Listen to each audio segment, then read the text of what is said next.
Today, guys, we are going to dive into the transformative power of overcoming our own limiting beliefs. I'm excited to share this journey with you guys as we explore how to break free from those chains that hold us back and also unlocking our own new true potential that we haven't yet discovered.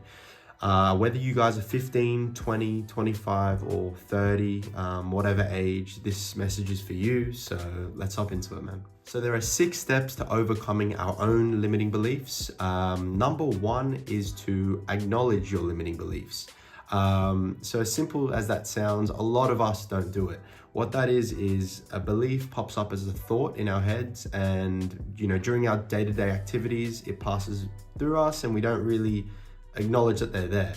Bringing them to light and bringing that little voice in our heads telling us that we can't do something, that we can do this but can't do that. It's important to acknowledge that and bring it to light, recognizing that they're not facts. They're only our own self-imposed limitations that we've put on ourselves. So it's important to really recognize that and know that we can change our own thinking. So that's step 1. Step 2 to overcoming our own limiting beliefs is understand the source. So what is understanding the source? This is asking yourself the question, where did these limiting beliefs even come from? Typically they stem from a few places, our past experiences, societal conditioning, and negative influences. One thing that the human mind, it's very complex. One thing that it does, which is really annoying, is it focuses on the negative far more than the positive. So for example, let's say we have a really big win one day and our boss promotes us, to a higher role. Or let's say we get 10 really amazing comments on a couple YouTube videos. But that same day we had one negative comment from a 12-year-old named Jimmy in his bedroom, and we focus on that way more. Or our boss, for the boss example, let's say they gave us some really constructive criticism that was meant to push us forward, but our silly minds focus on the negative and turn that into negative criticism. So you have the power to rewrite your own story, and I promise you that these people you think really care about your every move and care about what you're doing really don't care at all. Everyone has their own little problems that they're dealing with, their day-to-day struggles. So just lock in and pay them no mind. That's number 2. Step 3 to overcoming our own limiting beliefs is to embrace a growth mindset. This one is extremely crucial. Understand that abilities and talents, things that we think we're not capable of, we are indeed very much capable of doing.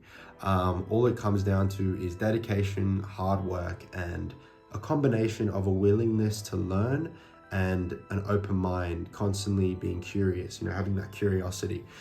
So another element that comes with that is actually failure. In order to embrace a growth mindset and constantly evolve, with our minds, is to have failures and then learn from them and repeat. So taking them as positive experiences as opposed to quitting and looking at them as negative things that have happened in your life. Making sure we learn from failure as a positive experience makes you look at the world in a much better light and makes you embrace that growth mindset. One way I really like to look at life is like waves. We all have these waves that we go on and then they crash, and then we see another wave coming and we ride that wave. So that's just like, it's the beauty of life cycling through these waves. Embracing a growth mindset is knowing that you're going to get crushed, but there's another wave coming that's going to lift you back up and then crush you down in years to come. So that's number 3, growth mindset. Step 4 of overcoming our own limiting beliefs is to challenge your inner critic. So this follows on from that first point of acknowledging your limiting beliefs.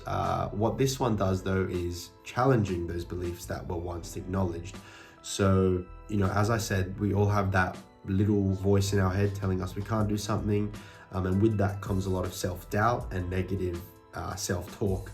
a couple methods that can be used to actually overcome this doubt and that self-talk, that negative self-talk we have, is number one, to kind of humanize that inner critic and look at it as another person telling you that you can't do these things, and then prove them wrong.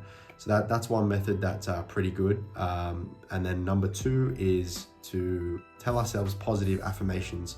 This is one that's quite cliche, but I don't personally use it, but depending on your personality type, I think it can be used really effectively. I think if you're more of an introvert, probably go for that first method of, making it a person, making that inner critic a person, and then really proving that person wrong.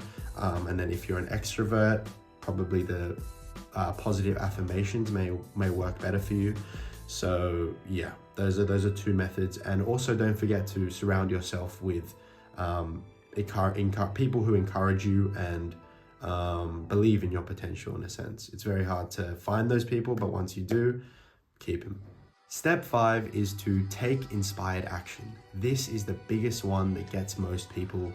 And what it is, overthinking and inaction. These two stupid words hold us back, man. They are the silent killers of our own dreams and aspirations.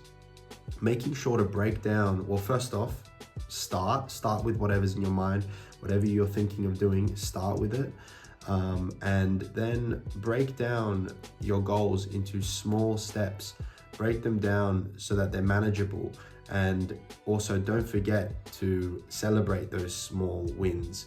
If you don't, then you're only going to be focused on the end result, and that is not fun. We want to enjoy what we're doing. We want to enjoy the process. We want to enjoy that journey. So breaking them down to small manageable steps, and then, once that first milestone is achieved, let's say filming your first video, not even editing it, not even posting it, just filming it. Once that's done, celebrate, have some time to be like, I did that, let's go. You know what I mean? So take inspired action, and know that progress is progress, no matter how slow it may seem. And yeah, just keep going and enjoy it.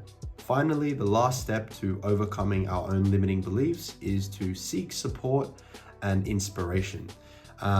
First off, we have to, surround ourselves with like-minded people who also, believe in us. But second, and this is one that needs to be stressed, is finding mentors or role models. Currently, I don't have a proper mentor in my field, but other mentors, other people that can give you good advice. But that second one of finding a mentor or role model, you can seek for this, but this can also come naturally.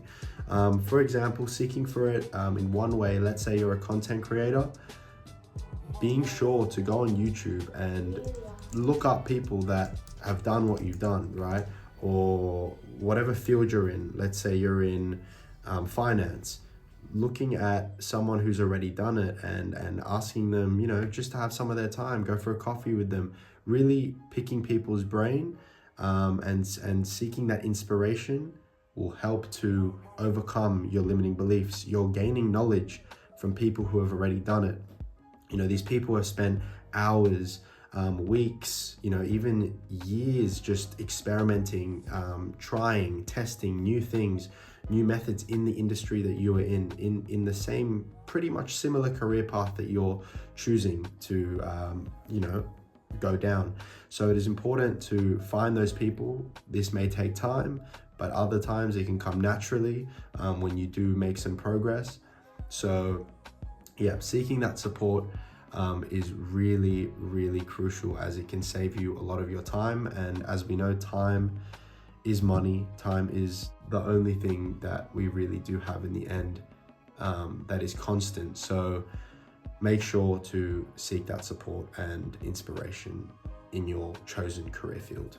Share some of your experiences down below in the comments. We're here to inspire, uplift one another. So I appreciate you guys watching the video, and I'll see you in the next one. Peace.